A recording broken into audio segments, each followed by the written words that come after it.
We're on a 100-city tour marking Democracy Now!'s 20th anniversary. Today, we're broadcasting from the Roundhouse, the Santa Fe, New Mexico legislature here in Santa Fe.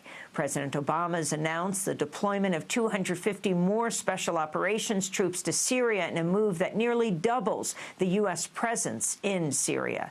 This comes just days after the Obama administration announced 217 more troops would be sent to Iraq to help in the fight against ISIS.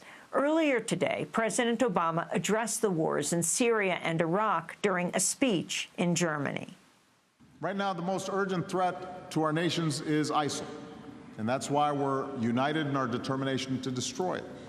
And all 28 NATO allies are contributing to our coalition, whether it's striking ISIL targets in Syria and Iraq, or supporting the air campaign, or training local forces in Iraq, or providing critical humanitarian aid. And we continue to make progress, pushing ISIL back from territory that it controlled. And just as I've approved additional support for Iraqi forces against ISIL, I've decided to increase U.S. support for local forces fighting ISIL in Syria. A small number of American special operations forces are already on the ground in Syria, and their expertise has been critical as local forces have driven ISIL out of key areas. So given the success, I've approved the deployment of up to 250 additional U.S. personnel in Syria, including special forces, to keep up this momentum. They're not going to be leading the fight on the ground, but they will be essential in providing the training and assisting local forces as they continue to drive ISIL back.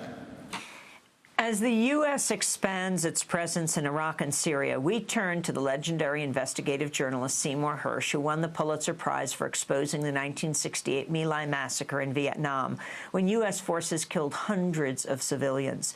In 2004, Sy Hersh broke the Abu Ghraib prisoner abuse scandal. He's just published a new book titled The Killing of Osama bin Laden.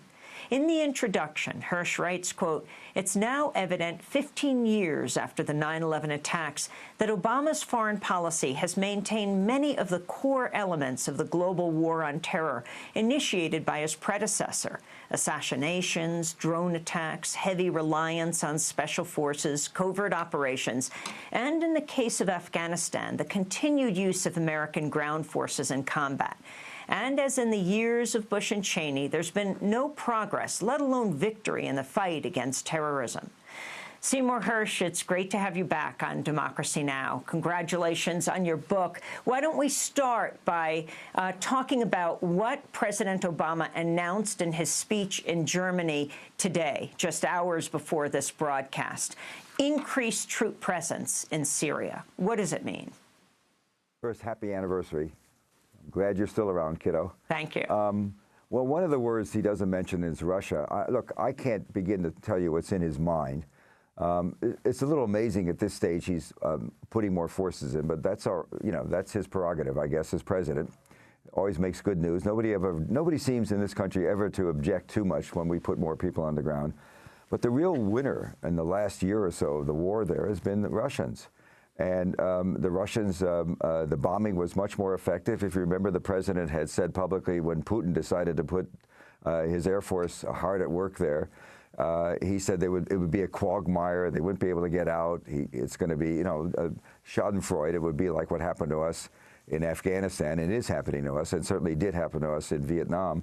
But they did it. They came in and they did very well. I will tell you right now, Russian special forces are in the fight against ISIS with the Syrian army, with Hezbollah, with the Iranian army, the Quds Force. And the Russians have done an awful lot to improve the Syrian army in the past year, retrained them, re-outfitted them, et cetera, et cetera, et cetera. It's a much better army since the Russians came in. The fighting in Palmyra that the Syrian army and the Russian special forces did was much bloodier.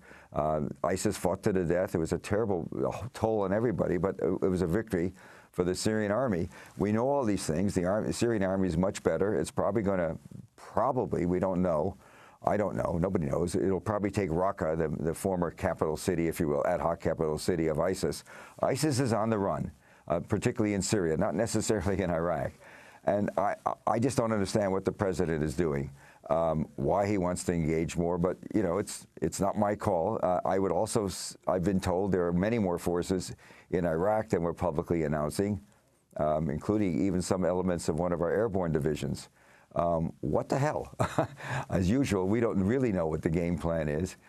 I do not understand why he's decided to jump into a war that was being run by, it's being won right now by the Syrian army and its allies, including Russia.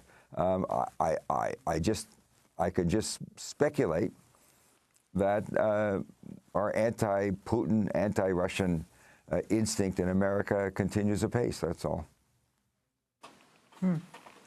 In your introduction to your new book, The Killing of Osama bin Laden, you write, in a review of my interviews about Obama's early decision to raise the ante in Afghanistan, one fact stood out: Obama's faith in the world of special operations and in Stanley McChrystal, the commander of U.S. forces in Afghanistan, who worked closely with Dick Cheney from 2003 to 2008 as director of JSOC, the Joint Special Operations Command.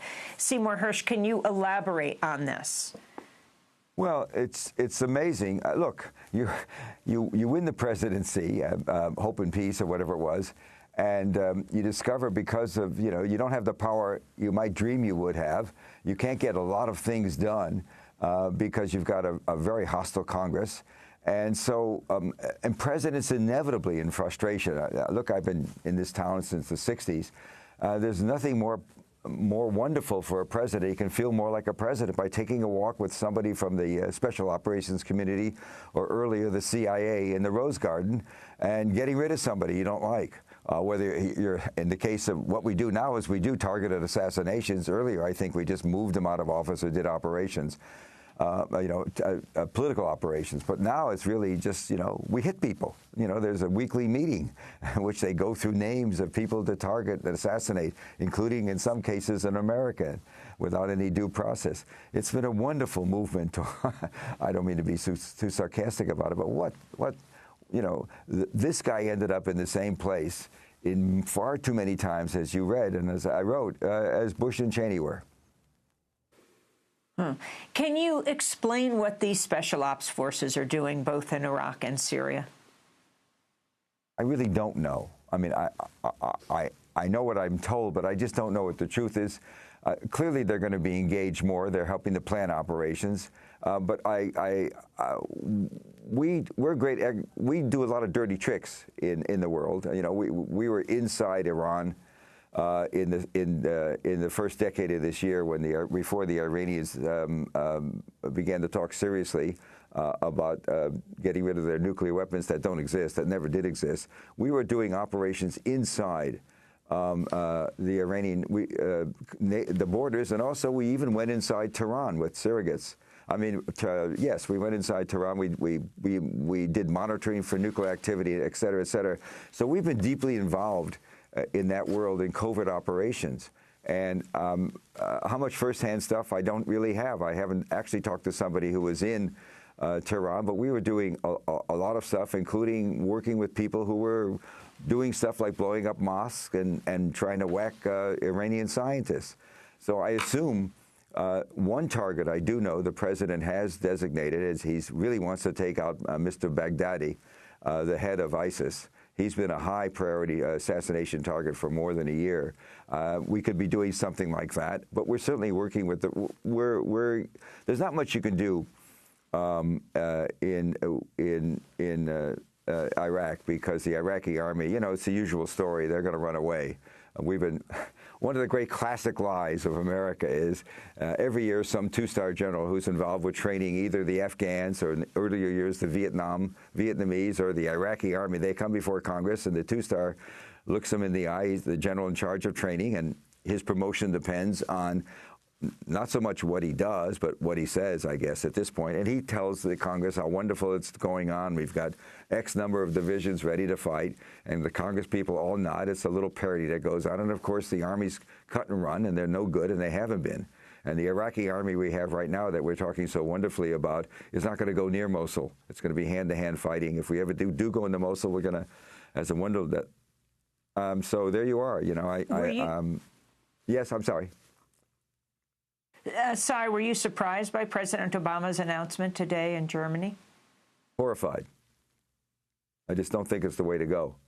I think it's just putting us into, you know, as you mentioned in your introduction, we've been doing this war against terror, against an idea since after 9/11, you know, and how are we doing, fellas? How's it going there?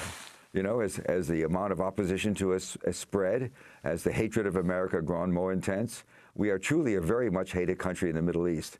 And it's partly because of the way we fight our wars with drone attacks and a lot of force, the prisons that we did. And Abu Ghraib was just one of many prisons.